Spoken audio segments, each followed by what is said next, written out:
महायुतीत निमंत्रण पत्रिकेतील नावावरून वाद. सिद्धिविनायक मंदिर परिसराचा सुशोभीकरणाच्या पत्रिकेत उपमहापौरांना स्थान नाही.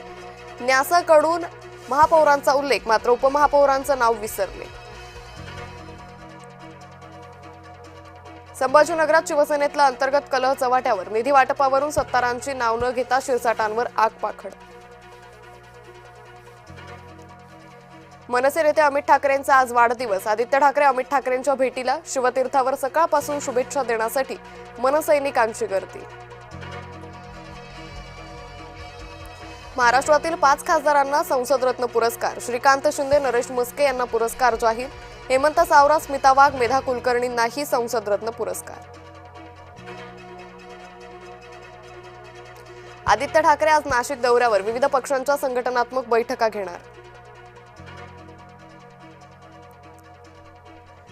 वाशिम जिल्ह्यात उबाठाला मोठा धक्का. उबाठाचे माजी जिल्हा प्रमुख सुरेश मापारी भाजपात. ठाकरे गटाच्या 200 ते 250 पदाधिकाऱ्यांचा भाजपात पक्षप्रवेश. मतीन पटेलला नाशिक गुन्हे शाखेची नोटीस. निदा खानला आश्रय दिल्याप्रकरणी नोटीस जारी. सोमवारी पटेल नाशिक पोलिसांसमोर हजर राहणार का, याकडे लक्ष. देवगड हापूसच्या नावाखाली इतर आंब्यांची विक्री. ओसरगाव टोल नाक्याजवळ देवगडमधील आंबा उत्पादक आक्रमक. परराज्यातील आंबे फेकले महामार्गावर. स्टॉलही उधळले. सिंधुदुर्गच्या दांडीत पार्किंगवरून पर्यटकांचा राडा. स्थानिक नागरिकांना पर्यटकांकडून बेदम मारहाण. स्थानिक आक्रमक. पर्यटकांच्या गाड्यांची तोडफोड. डिझेल भरण्यावरून 2 गटात तुफान हाणामारी. परभणीच्या मानवत येथील घटना. मारहाणीचा व्हिडिओ सोशल मीडियावर व्हायरल. सोलापूर पोलिसांना चॅलेंज देणारा तरुणाची धिंड. शहर के कमिशनर हम ही है असं रील्स काढणाऱ्याची जिरवली. दहशत निर्माण करण्याचा प्रयत्न करणाऱ्याला धडा. बीडच्या केस तालुक्यात वादळी वाऱ्यासह जोरदार पाऊस. अनेक घरांवरील पत्रे उडाले. झाडंही उन्मळून पडली. वादळी वाऱ्यामुळे आंब्याचं नुकसान.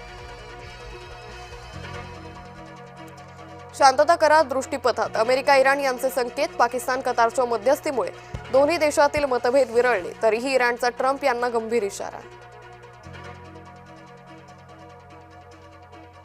व्हाईट हाऊसच्या परिसरात गोळीबारानं एकच खळबळ. नॉर्थ लॉनजवळ गोळीबार. संशयिताचा खात्मा करण्यात यश. राष्ट्राध्यक्ष डोनाल्ड ट्रम्प सुरक्षित. भारत अमेरिकेदरम्यान जागतिक शांततेसाठी चर्चा. अमेरिकेचे परराष्ट्र मंत्री रुबियो भारत भेटीवर. दोन्ही देशांमधील संरक्षण व्यापारावर चर्चा. कर्णधार श्रेयस अय्यरच्या नाबाद शतकीय खेळीमुळे पंजाबचा विजय. पंजाबचा संघ तूर्त 4थ्या स्थानी. आज डबल हेडर. पहिल्या सामन्यात राजस्थान समोर मुंबई, तर दुसऱ्या सामन्यात कोलकाता दिल्ली सामना.